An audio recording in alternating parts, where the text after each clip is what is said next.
Mari kita mulai dengan sebuah kebenaran yang keras, yang sebagian besar pria belum siap untuk mendengarnya. Wanita tidak peduli seberapa besar kamu berkorban, tidak peduli seberapa banyak yang kamu berikan. Dan tentu saja, mereka tidak tetap setia hanya karena diperlakukan dengan baik.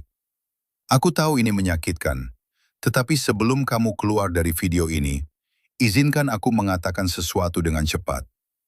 Aku mengenal pria-pria yang memberikan segalanya, benar-benar segalanya, namun tetap melihat wanita yang mereka cintai pergi tanpa menoleh ke belakang. Dan aku juga mengenal yang lain yang melakukan jauh lebih sedikit. Tetapi wanita-wanita itu tetap bertahan, bertahun-tahun kemudian, sepenuhnya setia. Perbedaan antara dua pria ini bukanlah keberuntungan.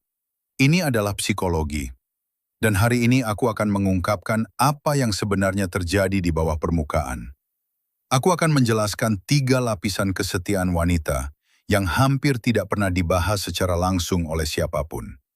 Tetaplah sampai akhir, karena lapisan ketiga adalah yang mengubah segalanya. Dan justru disitulah sebagian besar pria membuat kesalahan fatal tanpa menyadarinya. Lapisan pertama, dia tidak setia pada apa yang kamu lakukan. Dia setia pada apa yang kamu bangkitkan di dalam dirinya. Ada sebuah konsep yang disebut pengalaman emosional internal. Ketika seorang wanita bersama seorang pria, otaknya terus-menerus merekam bagaimana perasaannya terhadap dirinya sendiri saat berada di hadapannya. Bukan tentang bagaimana perasaannya terhadap pria itu, tetapi bagaimana perasaannya terhadap dirinya sendiri. Jika di sisimu dia merasa hidup, tertantang, dihargai, dan sekaligus aman, maka otaknya akan mengaitkan perasaan-perasaan itu denganmu. Namun jika dia merasa terlalu nyaman, terlalu dapat ditebak, tanpa ketegangan apapun, alam bawah sadarnya mulai menafsirkannya sebagai stagnasi. Dan stagnasi, bagi sistem saraf wanita, terdengar seperti bahaya yang sunyi. Itulah sebabnya seorang pria bisa memberi bunga setiap hari, dan tetap kehilangan wanitanya. Sementara pria lain hampir tidak pernah mengirim pesan, dan dia justru menghabiskan hari memikirkannya. Perbedaannya bukan pada kekejaman, melainkan pada stimulasi emosional. Lapisan kedua, dia tidak setia pada kemurahan hatimu, dia setia pada identitasmu. Dan identitas tidak sama dengan kepribadian. Kepribadian adalah apa yang kamu tampilkan. Identitas adalah siapa dirimu ketika tidak ada yang melihat. Ketika kamu bertindak karena takut kehilangan seseorang, itu terlihat.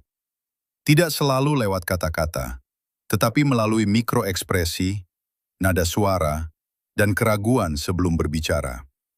Sistem sarafnya menangkap itu bahkan sebelum dia menyadarinya secara sadar. Seorang pria dengan identitas yang kuat tidak mengubah perilakunya ketika dia menjauh. Dia tetap menjadi dirinya sendiri, bukan karena dingin, tetapi karena benar-benar mengenal dirinya. Dan justru keteguhan itulah yang mengaktifkan apa yang oleh para psikolog disebut sebagai polaritas ketertarikan.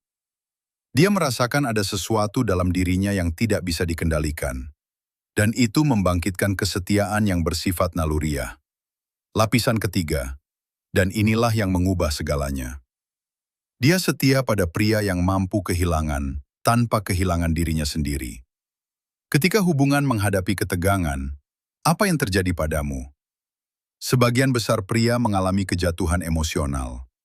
Mulai terlalu banyak menjelaskan, meminta maaf atas hal-hal yang sebenarnya bukan kesalahan, dan mencari validasi dengan cara yang putus asa. Dan tepat pada saat itu, sesuatu berubah dalam persepsinya. Bukan karena dia kejam, tetapi karena otak wanita menafsirkan ketidakstabilan emosional pria sebagai ketiadaan kepemimpinan. Dan kepemimpinan emosional adalah inti dari kesetiaan wanita. Pria yang mampu berkata, "Aku peduli, tetapi aku tidak akan merendahkan diriku," membangkitkan sesuatu yang dalam di dalam dirinya, yang tidak akan pernah dibangkitkan oleh hadiah apapun. Pengendalian emosi bukanlah sikap dingin. Itu adalah penguasaan diri. Dan penguasaan diri adalah bahasa yang dipahami oleh kesetiaan wanita.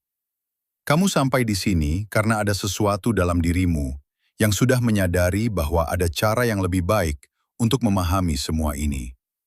Dan sekarang kamu memiliki petanya. Kesetiaannya tidak dimenangkan oleh apa yang kamu berikan, tetapi dikenali dari siapa dirimu sebenarnya. Sekarang kamu tahu, dan itu mengubah segalanya.